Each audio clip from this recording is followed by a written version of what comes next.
हमने समेटा है साहित्य के हिस्सों को, मेरे आपके मन के कहते किस्सों को। नमस्कार साथियों, मैं हूं थोड़ा सा शायर अमित कुमार कुआल और आप सुन रहे हैं कथा कस्तूरी। कथा कस्तूरी में आज हम सुनेंगे मौसमी चंद्रा जी की लिखी कहानी जिजीविषा। भादों की काली रात, घुप अंधेरा, धराधर बादल जैसे अपना एक एक बूंद निचोड़ने पर आमादा थे। फूस की छत तेज बारिश के आगे बेबस हो आंसू बहा रही थी।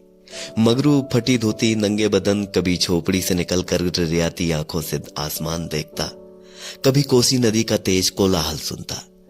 उसने अपनी पत्नी पर्वतिया और बिटिया को देखा, जो मां की फटी साड़ी को ओढ़े सो रही थी, बदन आधा गीला आधा सूखा। मगरू के सीने में करील चुभने लगे।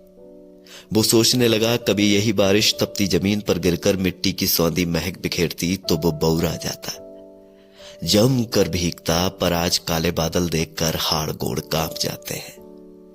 कोसी नदी से सटा भौवा प्रबल पंचायत का बिंदटोली गांव, जहां के लोग हर बरसात के पहले ईटा पत्थर को भी ईश्वर समझकर पूजने लगते।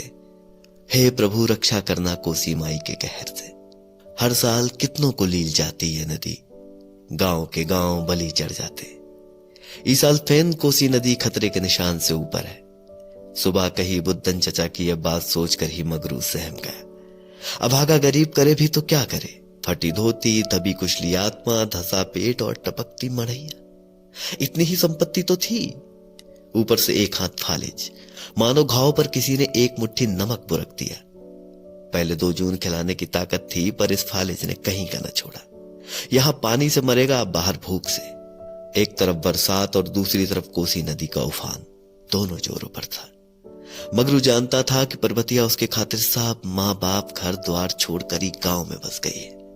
अपने पसंद के लड़के से ब्याह करने की कुछ तो कीमत चुकानी थी, नहीं तो क्या कमी थी उसमें। पर पिछले साल इस लकवे ने कहीं का न छोड़ा।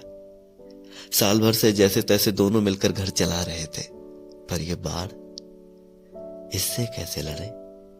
मगरू ने घूमकर एक बार पर्वतिया को देखा।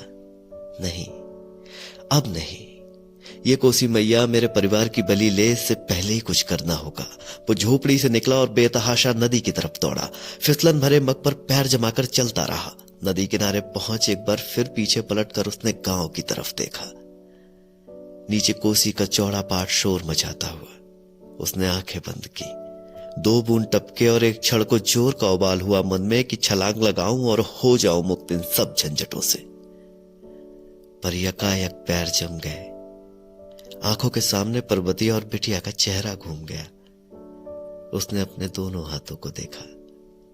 एक लाचार है तो दूसरे में तो दम है। मुट्ठी भिज गई। कुछ भी हो जाए, बुहार नहीं मानेगा, अकेला नहीं छोड़ेगा अपनी पर्वतिया को। उसने अपने आंसुओं को पोंछा और तेज कदमों से वापस लौटने लगा। सुबह उसे अपने परिवार को लेकर निकलना जो था, कोसी की इस दहशत से दूर, बहुत दूर।